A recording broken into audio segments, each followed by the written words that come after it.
Las páginas web son el principal escaparate que tiene todo tipo de organización, pública o privada, para exponerse al mundo sin limitaciones geográficas.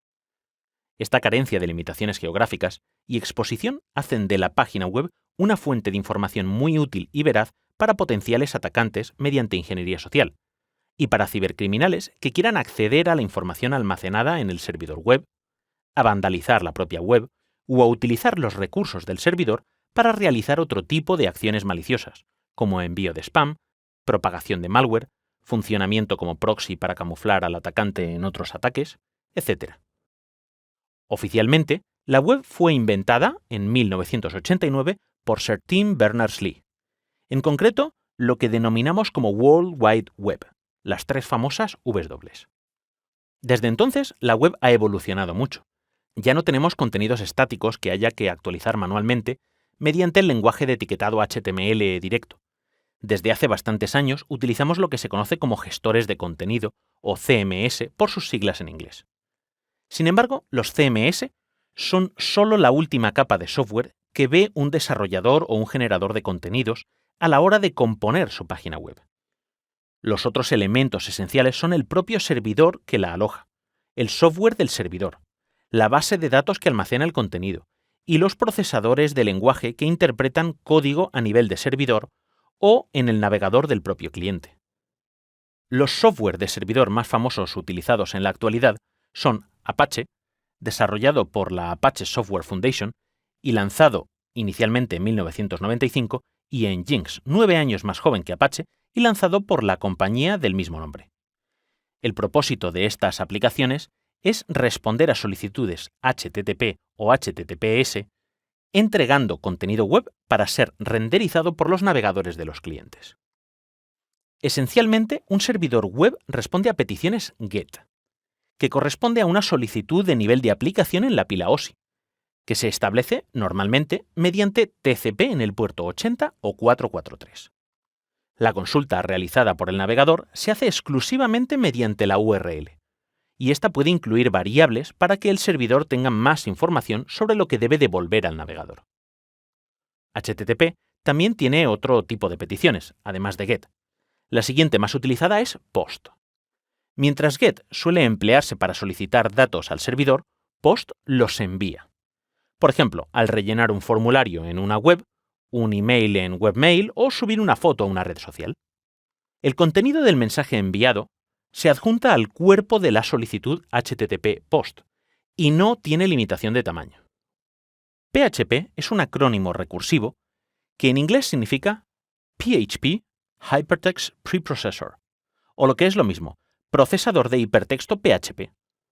PHP es un lenguaje de programación interpretado, es decir, no compilado, que se ejecuta en el servidor web cuando éste recibe una petición.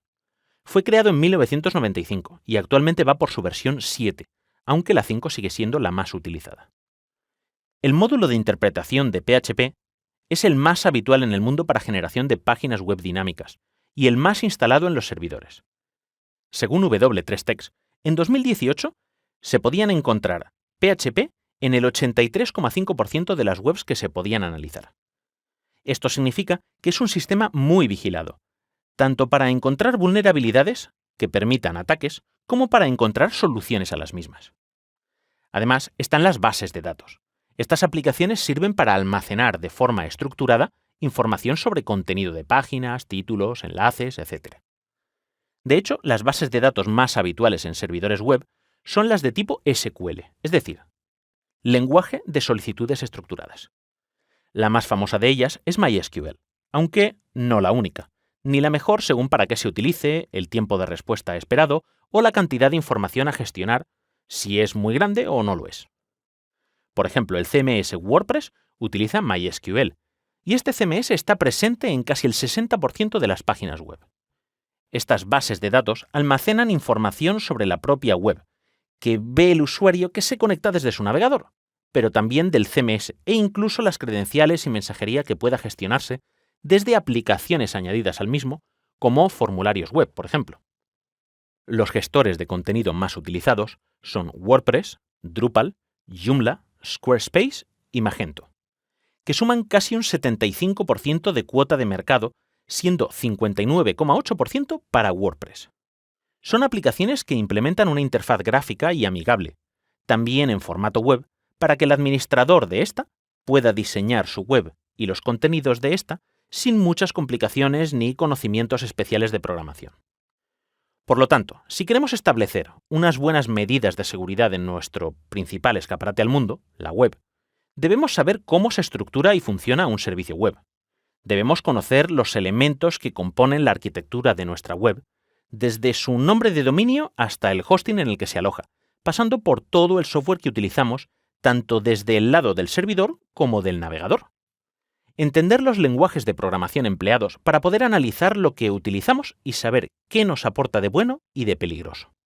Además, hay que estar siempre pendiente de las nuevas vulnerabilidades que se pueden descubrir en el software que utilizamos en nuestro servidor web, y tratar de aplicar los parches de seguridad lo antes posible.